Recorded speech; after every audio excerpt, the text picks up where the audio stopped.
The book of Genesis, chapter 1, the account of creation. In the beginning, God created the heavens and the earth. The earth was formless and empty, and darkness covered the deep waters. And the Spirit of God was hovering over the surface of the waters. Then God said, "Let there be light," and there was light. And God saw that the light was good. Then he separated the light from the darkness. God called the light day, and the darkness night. And evening passed, and morning came, marking the first day. Then God said, "Let there be a space between the waters, to separate the waters of the heavens from the waters of the earth." And that is what happened. God made this space to separate the waters of the earth from the waters of the heavens. God called the space sky. And evening passed, and morning came, marking the second day.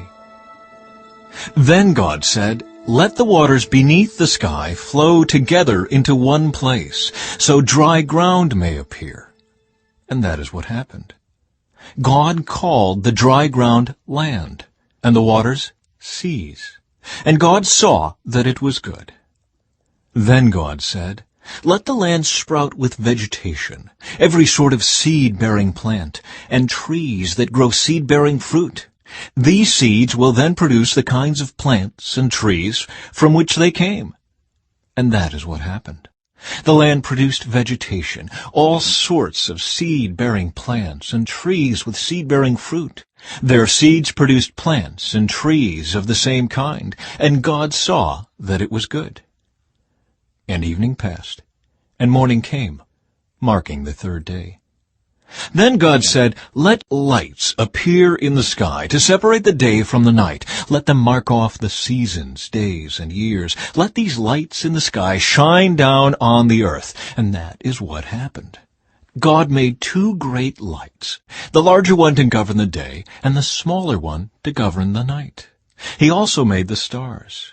God set these lights in the sky to light the earth, to govern the day and night, and to separate the light from the darkness.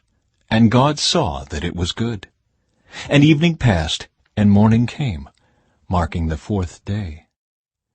Then God said, "Let the waters swarm with fish and other life. Let the skies be filled with birds of every kind." So God created great sea creatures and every living thing that scurries and swarms in the water, and every sort of bird, each producing offspring of the same kind. And God saw that it was good.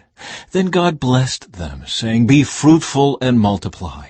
Let the fish fill the seas, and let the birds multiply on the earth." And evening passed, and morning came, marking the fifth day.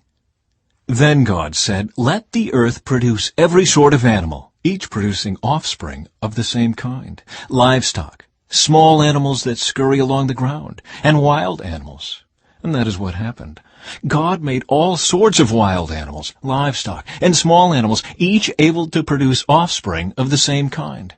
And God saw that it was good. Then God said, "Let us make human beings in our image, to be like us. They will reign over the fish in the sea, the birds in the sky, the livestock, all the wild animals on the earth, and the small animals that scurry along the ground." So God created human beings in his own image. In the image of God he created them. Male and female he created them. Then God blessed them, and said, "Be fruitful and multiply. Fill the earth and govern it. Reign over the fish in the sea, the birds in the sky, and all the animals that scurry along the ground."